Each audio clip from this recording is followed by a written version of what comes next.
વિદ્યાર્થી મિત્રો, આજનો આપણો લેક્ચર આલ્કોહોલ ફિનોલ ઇથર એની અંદર લેક્ચર નંબર 13.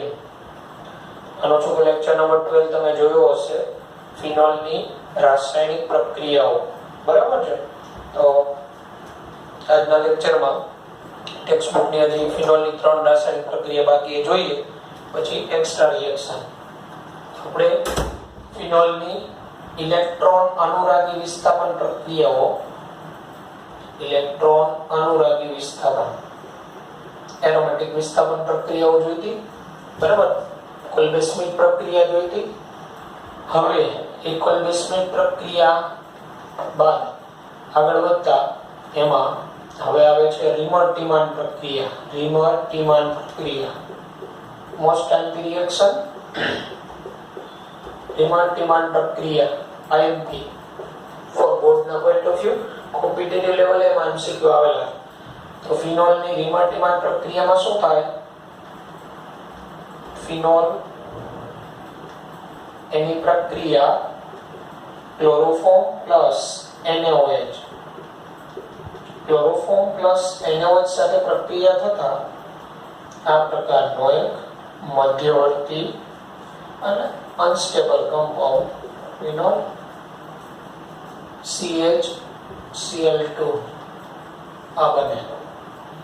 ત્યારબાદ એની NaOH સાથે પ્રક્રિયા થાય. અહીંયા OA ને આવે છે ઓક્સાઇડ. ત્યારબાદ NaOH સાથેની પ્રક્રિયા થાય, બે Cl દૂર થાય અને ત્યાં CHO આવી જાય. CHO OA ને અહીંયા CHO અને આનું એસિડીકરણ કરતા H+, એટલે આ O- તેથી H+ મેળવી લે અને આ જે બને એને સેલિસાલ્ડિહાઇડ કહેવાય. OH CHO સેલિસાલ્ડિહાઇડ પ્રતિલિપના. રીમર-ટીમાન પ્રક્રિયામાં ફિનોલ માંથી સેલિસાલ્ડિહાઇડ બને, જેનો IUPAC આને 1 અને 2 હાઇડ્રોક્સી બેન્ઝાલ્ડિહાઇડ બને. હવે આ પ્રક્રિયા છે આપણે ટેક્સ્ટ બુકમાં આ રીતે આપેલી છે, આની ક્રિયાવિધિ નથી આપેલી. ક્રિયાવિધિ આપને આવડતી હોવી જરૂરી, કારણ કે આમાંથી કોમ્પિટિટિવમાં એક MCQ આવી ગયો છે ક્રિયાવિધિમાં. તો રીમર-ટીમાન પ્રક્રિયાની ક્રિયાવિધિ તમને સમજાવું, ફરીથી એકવાર જોઈ લો. ફિનોલ ક્લોરોફોર્મ પ્લસ NaOH સાથેની પ્રક્રિયાથી આ પ્રકારનો કમ્પાઉન્ડ બને.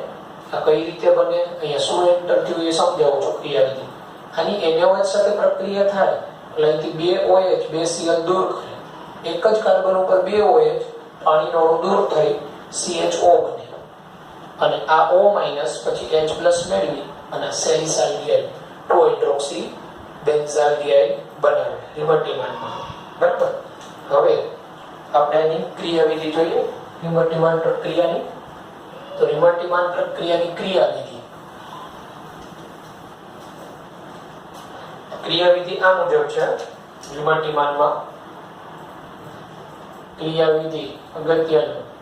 તો આપણે રીમર-ટીમાનમાં જોયું, આપણે ક્લોરોફોર્મ અને NaOH લીધેલું, એટલે આ ક્લોરોફોર્મ CHCl3 અને NaOH એટલે બેઝ થયો. આ OH માઈનસ આ હાઇડ્રોજન એસિડિક હોય, કારણ કે અહીં ઇલેક્ટ્રોન વિથડ્રોઈંગ ગ્રુપ, એટલે આ સરળતાથી H+ મુક્ત કરે. આ યુગ્મ અહીંયા આવે એટલે પરિણામે આમાંથી શું બને? તો આ H+ OH- એટલે -H2 CCl3 માઈનસ, આ CCl3 માઈનસ બન્યો. ત્યારબાદ આ Cl માઈનસ તરીકે દૂર થાય એટલે અહીંયા પ્લસ આવે, પણ નેગેટિવ ચાર્જ છે એટલે પ્લસ માઈનસ એટલે આ તટસ્થ બને. આમાંથી માઈનસ થાય Cl માઈનસ એટલે CCl2. આને કહેવાય ક્લોરોકાર્બિન અથવા ડાઇક્લોરોકાર્બિન. આ ઇલેક્ટ્રોન અનુરાગી હોય, ઇલેક્ટ્રોન અનુરાગી, કારણ કે અહીંયા કાર્બન પાસે 6 જ ઇલેક્ટ્રોન છે, એક લોન પેર અને CCl બંધના 2 ઇલેક્ટ્રોન. તો આ કાર્બનની ઇલેક્ટ્રોન મેળવવાની વૃત્તિ હોય. હવે અહીંયા તમારો ફિનોલમાંથી સોડિયમ ફિનોક્સાઇડ બનેલો હોય, ફિનોલમાંથી સોડિયમ ફિનોક્સાઇડ, કારણ કે બેઝ NaOH સાથેની પ્રક્રિયામાં અહીંથી આ O- બની ગયો હોય. હવે આ O- કેવું નિર્દેશક? ઓર્થો પેર. એટલે અહીંથી આ યુગ્મ અહીંયા આવે તો આ CCl2 આ યુગ્મ અહીંયા પ્રદાન થાય. એટલે આ રીતે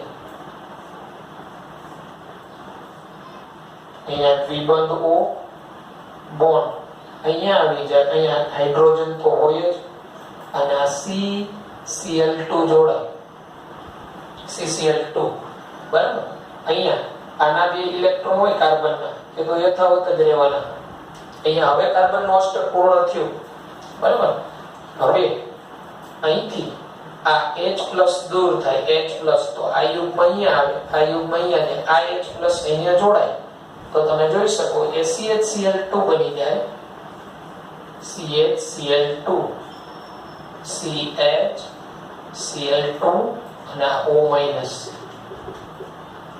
તો આ જે બન્યું આ એ હમણાં આપણે આગળ પ્રક્રિયા જોઈને એમાં જોજો તમે બીજું પહેલા સ્ટેપમાં OA ને CHCl2 હતો એ બન્યું. હવે આની NaOH સાથે પ્રક્રિયા 2 મોલ NaOH વપરાય તો અહીંથી 2 OH- અહીંથી 2 OH અહીંથી 2 Cl દૂર થાય માઈનસ થઈ જાય 2 NaCl. એક જ કાર્બન ઉપર 2 OH આવી જાય. પ્રક્રિયાનું આ રીતે લખો છો અહીંયા આ O- અહીંયા થઈ જાય CH OH ટ્વાઇસ. પણ એક જ કાર્બન ઉપર 2 OH અસ્થાયી એટલે પાણીનો અણુ દૂર થાય. H+ OH- H2O એટલે આ બને અહીંયા O- અહીંયા CHO થઈ જાય. હવે આનું એસિડીકરણ થાય તો O- H+ મેળવે એટલે આ બને સેલિસાલ્ડિહાઇડ 2-હાઇડ્રોક્સીબેન્ઝાલ્ડિહાઇડ OH CHO. તો આ રિમર-ટીમાનની ક્રિયાવિધિ થઈ. કોમ્પિટિટિવમાં આવો MCQ પૂછાઈ ગયો છે કે રિમર-ટીમાન પ્રક્રિયામાં કયો મધ્યવર્તી દાખલ થાય? તો આપણો જવાબ શું આવે? આ ક્લોરોકાર્બિન. આ મધ્યવર્તી દાખલ થાય. આ ઇલેક્ટ્રોન અનુરાગી, નહીં કે CHCl2 દાખલ થાય. ઘણા લોકો આ ભૂલ કરે છે કારણ કે તમે ટેક્સ્ટ બુકમાં રિએક્શન જોશો તો ડાયરેક્ટ CHCl2 બતાવી દીધું છે, પણ CHCl2 તો CCl2 આ રીતે એન્ટર થાય પછી બને. બરાબર. તો રિમર-ટીમાનની ક્રિયાવિધિ કયો મધ્યવર્તી દાખલ થાય? તો ક્લોરોકાર્બિન, જે ઇલેક્ટ્રોન અનુરાગી હોય. તો રિમર-ટીમાનની પ્રક્રિયામાં MCQ કોમ્પિટિટિવમાં પૂછાઈ ગયું. અગત્યની પ્રક્રિયા. બોર્ડમાં ક્રિયાવિધિ લખવાની જરૂર નથી, પણ નીટના પોઈન્ટ ઓફ વ્યૂ તમને ક્રિયાવિધિ આવડતી હોવી જોઈએ. બરાબર છે. તો ત્યારબાદ આગળ વધીએ તો ફિનોલની ઝિંક ધાતુ સાથે પ્રક્રિયા Zn સાથે. આ એક જ પ્રક્રિયા એવી કે જેમાં ફિનોલમાં CO બંધ બ્રેક થતું હોય, કાર્બન ઓક્સિજન વચ્ચેનો બંધ. ઓકે.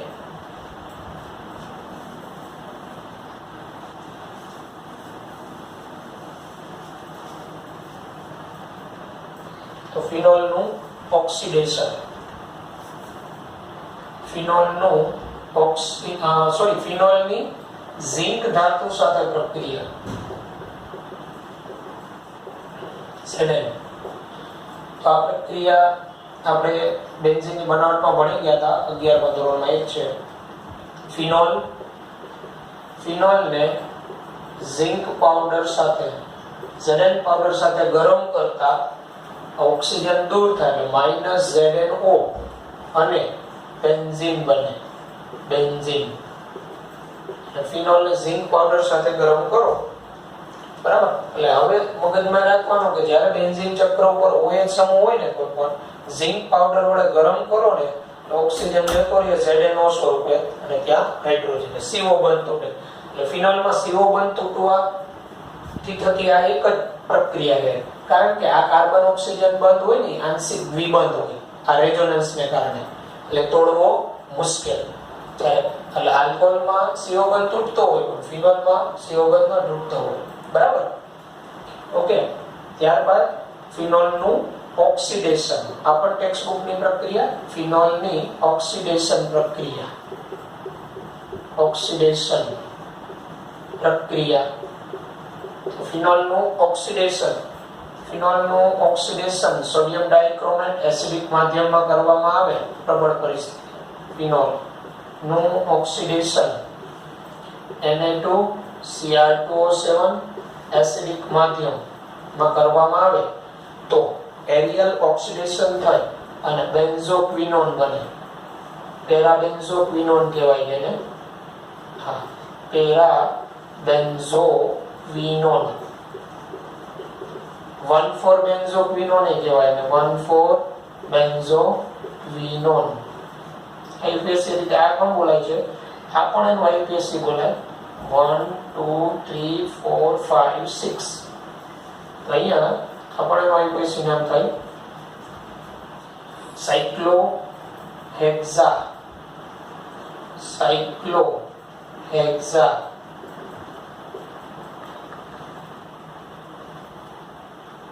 1 2 3 4 5 સાયક્લોહેક્ઝા 2 5 ડાઇન 1 4 ડાયોન. 1 2 3 4 5 6 સાયક્લોહેક્ઝા 2 5 ડાઇન 1 4 ડાયોન. સ્ટુડન્ટ અવાજ ન કરો, બરાબર છે? તો આ ફિનોલનું ઓક્સિડેશન થી પેરાબેન્ઝોક્વિનોન બને. હવે જો આ પેરાબેન્ઝોક્વિનોન કેવી રીતે બન્યો? તો રિંગ ઉપર જે OH સમૂહ છે એ આપને ખબર હોય તો એ ઓર્થોપેરા નિર્દેશક છે. આ OH ઓર્થોપેરા નિર્દેશક. એટલે અહીંથી આ યુગ્મ અહીંયા આવે, આ યુગ્મ અહીંયા જશે તો આ યુગ્મ અહીંયા આવે. તો અહીંથી દ્વિબંધ O થાય, H+ દૂર થઈ જાય અને અહીંયા માઈનસ આવે, ઓક્સિજન એની સાથે જોડાઈ જાય એટલે બંને જગ્યાએ C દ્વિબંધ O થઈ જાય. બરાબર? OH સમૂહ ઓર્થોપેરા નિર્દેશક પરિણામ. તો આ હતું ફિનોલની ઓક્સિડેશન પ્રક્રિયા. આ બધી ટેક્સ્ટબુકની ફિનોલની રિએક્શનો આપણે જોઈ. આ સિવાયની પણ એક્સ્ટ્રા રિએક્શન તો એની વાત આપણે કરીએ. બરાબર? હવે ફિનોલની એક્સ્ટ્રા રિએક્શન ફોર નીટના પોઈન્ટ ઓફ વ્યૂ. તો એક્સ્ટ્રા રિએક્શનમાં એમાં એક ફ્રાઇઝ પુનર્વિન્યાસ પ્રક્રિયા.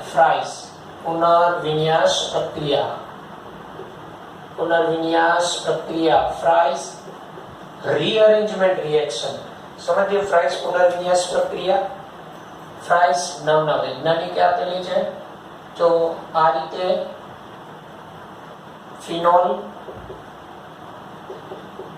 ફિનોલની એસાઇલેશન પ્રક્રિયા. આ રીતે એસિટાઇલ ક્લોરાઇડ NaOH. અહીંયા NaOH લેવાનું કામ એ કે ફિનોલમાંથી છે ને ફિનોક્સાઇડ બની જાય રિંગ ઉપર O- અને O- છે ને એ રિંગને વધુ સક્રિય કરે. બરાબર? એટલે પરિણામે તો અહીંથી આ એસાઇલેશન પ્રક્રિયાથી છે ને અહીંયા રિંગ ઉપર O દીવાલ સ્વરૂપે દર્શાવી આપણે ક્રિયાવિધિ સમજવું. એટલે અહીંયા OCOCH3 બને.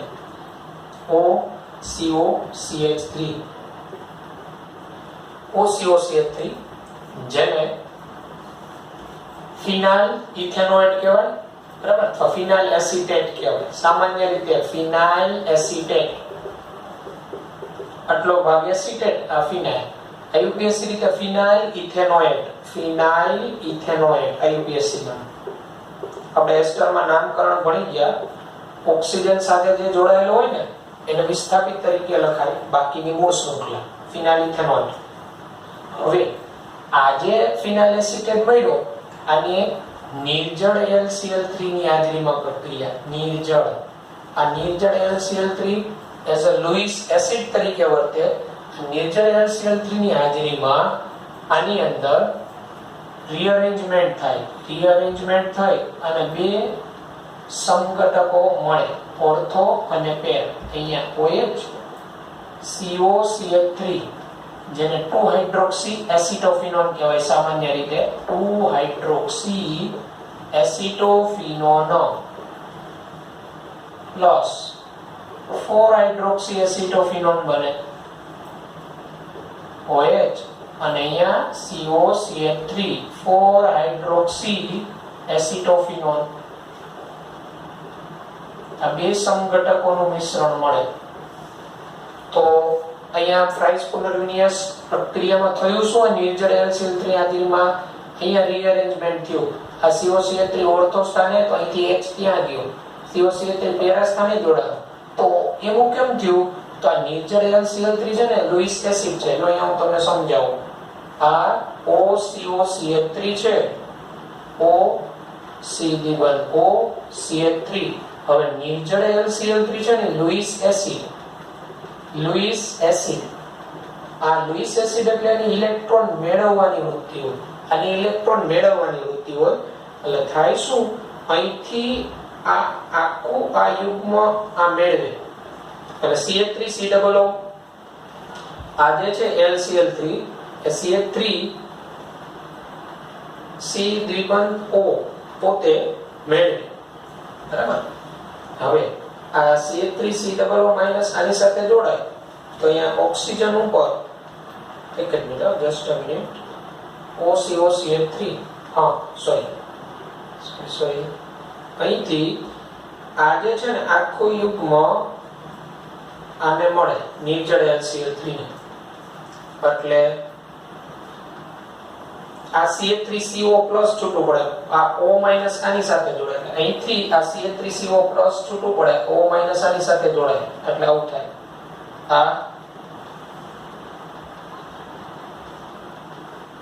O- અને આ CH3CO+ છૂટું પડે, CH3CO+, આ LCl3 આ પ્લસ હોય. હવે આ O- કેવો? તો ઓર્થો પેરા નિર્દેશક, અને આની પાસે ઇલેક્ટ્રોનની શું હોય? ઉણપ. એટલે આ એના ઓર્થો સ્થાને આકર્ષાય અને પેરા સ્થાને આકર્ષાય એટલે બે સમઘટકોનું મિશ્રણ મળે. એટલે ઇલેક્ટ્રોન અનુરાગીનો રોલ શું હોય? તો આની અંદર આ O- બનાવવાનું ફિનોક્સાઇડ, અને આ CH3CO+, તો CH3CO+ આના ઓર્થો અને પેરા સ્થાને આકર્ષાય એટલે બે સમઘટકોનું મિશ્રણ મળે. 2 હાઇડ્રોક્સી એસિટોફિનોલ અને 4 હાઇડ્રોક્સી એસિટોફિનોલ. આ પ્રાઇસ પુનર્વિન્યાસ આપણે જોઈ.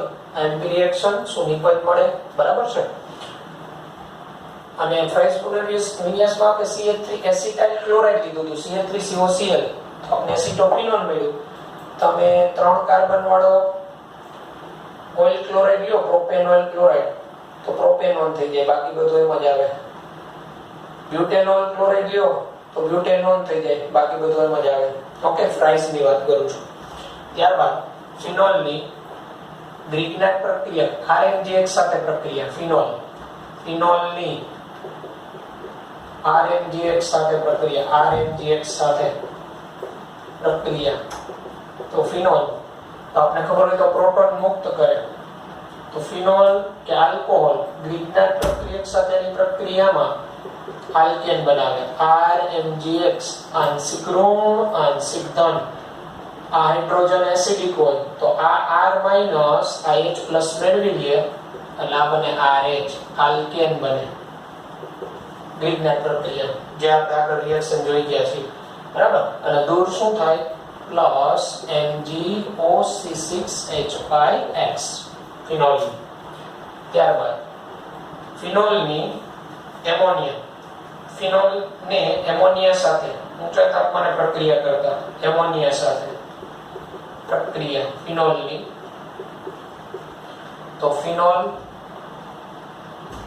એને એમોનિયા એઝ અ કેન્દ્ર અનુરાગી તરીકે એમોનિયા સાથે 573 કેલ્વિન ટેમ્પરેચર અને ઊંચા દબાણે હાઈ પ્રેશર ઊંચા દબાણે પ્રક્રિયા કરીએ તો OH નું વિસ્થાપન NH2 વડે થાય એટલે એનિલિન બને. બેન્ઝીન ઉપર NH2 અને પ્લસ H2O. એ શું થાય? અહીંથી આ યુગ્મ પ્રદાન કરે, અહીંથી આ OH- ને આમાંથી એક H+ દૂર થાય અને આ એનિલિન બને. પણ પ્રબળ પરિસ્થિતિમાં એનિલિન IUPAC રીતે પ્રચલિત નામ, IUPAC રીતે એનિલિન કહેવાય, સામાન્ય રીતે એનિલિન છે. આ ઉપરાંત એને બેન્ઝીન એમાઇન પણ કહેવાય. બેન્ઝીન ઉપર NH2. એટલે ફિનોલની એમોનિયા સાથે ઊંચા તાપમાને ઊંચા દબાણે પ્રક્રિયાથી બરાબર, એનિલિન બને. ત્યારબાદ ફિનોલની PCl5 સાથેની પ્રક્રિયા એ પણ તમે ભણી ગયા આગળ. Phenol plus PCl5 phosphorus પેન્ટાક્લોરાઇડ PCl5 સાથે પ્રક્રિયા. પણ અહીંયા છે ને આ પ્રક્રિયામાં ક્લોરોબેન્ઝીન બનવાનું પ્રમાણ ઓછું હોય, કારણ કે અહીંયા છે ને આડ નિપજ તરીકે ટ્રાઇફિનાઇલ ફોસ્ફેટ બની જાય C6H5 thrice, C6H5O thrice P દ્વિબંધો, જેને ટ્રાઇફિનાઇલ ફોસ્ફેટ કહેવાય. ટ્રાઇફિનાઇલ ફોસ્ફેટ બને. લાપણ બરાબર. PCl5 સાથેની પ્રક્રિયામાં આ ક્લોરોબેન્ઝીન બને, પણ ક્લોરોબેન્ઝીન બનવાનું પ્રમાણ ઓછું. વિસ્થાપન પ્રક્રિયા છે એક પ્રકારની, પણ અહીંયા ટ્રાઇફિનાઇલ ફોસ્ફેટ આડ નિપજ મળતી હોય, મુખ્ય નિપજ તરીકે ગણાય. એટલે પણ આ પણ MCQ તમે ક્યાં સોલ્વ કરશો આવશે કે ફિનોલની PCl5 સાથેની પ્રક્રિયામાં બરાબર શું બને વધુ પ્રમાણમાં? તો ટ્રાઇફિનાઇલ ફોસ્ફેટ બને. ક્લોરોબેન્ઝીન પ્લસ ટ્રાઇફિનાઇલ ફોસ્ફેટ. બરાબર. તો આ ફિનોલની એક્સ્ટ્રા રિએક્શનો. આ સિવાયની આગળ વધીએ તો એક્સ્ટ્રા રિએક્શનમાં ફિનોલની HNO2 સાથે પ્રક્રિયા, નાઇટ્રસ એસિડ સાથે પ્રક્રિયા. ફિનોલની નાઇટ્રસ એસિડ સાથે પ્રક્રિયા.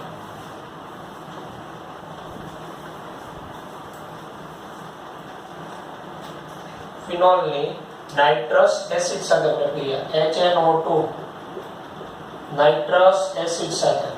તો નાઇટ્રસ એસિડ સાથેની પ્રક્રિયામાં ફિનોલ નાઇટ્રોસોફિનોલ બનાવે. બેન્ઝીન ઉપર OH.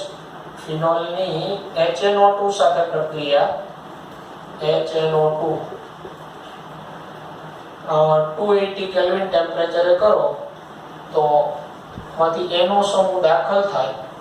મુખ્ય નિપજ પેરા નાઇટ્રોસોફિનોલ બને અને પેરા નાઇટ્રોસોફિનોલ કહેવાય. અને પેરા નાઇટ્રોસોફિનોલનું આગળ નાઇટ્રેશન કરો મંદ HNO3 ની હાજરીમાં. મંદ HNO3 ની હાજરીમાં આમ જો તો ઓક્સિડેશન પ્રક્રિયા થાય. ઓક્સિડેશન તો NO નું રૂપાંતરણ NO2 માં થાય એટલે પેરા નાઇટ્રોફિનોલ બને. નાઇટ્રોસોમાંથી નાઇટ્રો કરવું હોય તો ઓક્સિડેશન પેરા નાઇટ્રોફિનોલ મળે. Para nitrophenol. બરાબર. આ રીતે HNO2 સાથેની ફિનોલની પ્રક્રિયાઓ. ત્યારબાદ ફિનોલની એક્સ્ટ્રા રિએક્શનોમાં આગળ વધીએ તો ફિનોલની આલ્પ્સ પરસલ્ફેટ રિએક્શન, ઓક્સિડેશન. ફિનોલનું એક્સ્ટ્રા રિએક્શન ઓક્સિડેશન જ છે. એ ઓક્સિડેશન આપણે જોયું. બીજી ઓક્સિડેશન પ્રક્રિયા ફિનોલની તો ફિનોલ K2H2OH સાથે ફિનોલ. આ પ્રક્રિયા આલ્પ્સ પર સલ્ફેટ ઓક્સિડેશન પ્રક્રિયા. આલ્પ્સ પર sulphate oxidation reaction. Oxidation reaction K2H2OH H3O+ એટલે એસિડિક માધ્યમ અથવા બેઝિક માધ્યમમાં કરતા આ બને આપણે 1,4 બેન્ઝીન ડાયોલ પેરા હાઇડ્રોક્સીફિનોલ. બરાબર.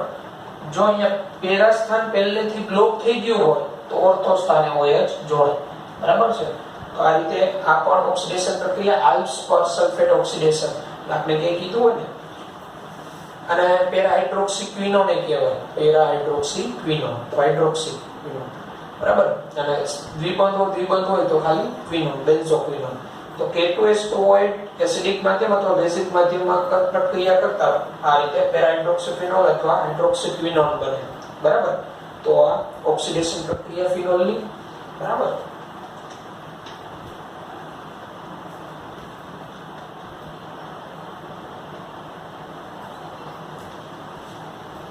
તો આવી રીતે ફિનોલની એક્સ્ટ્રા રિએક્શનો પણ છે. એ આપણે આના પછીના લેક્ચરમાં જોશું. આ ના પછીનો લેક્ચર નંબર 14 માં જોશું. હજી થોડી એક્સ્ટ્રા રિએક્શનો છે ફિનોલની. ઓકે.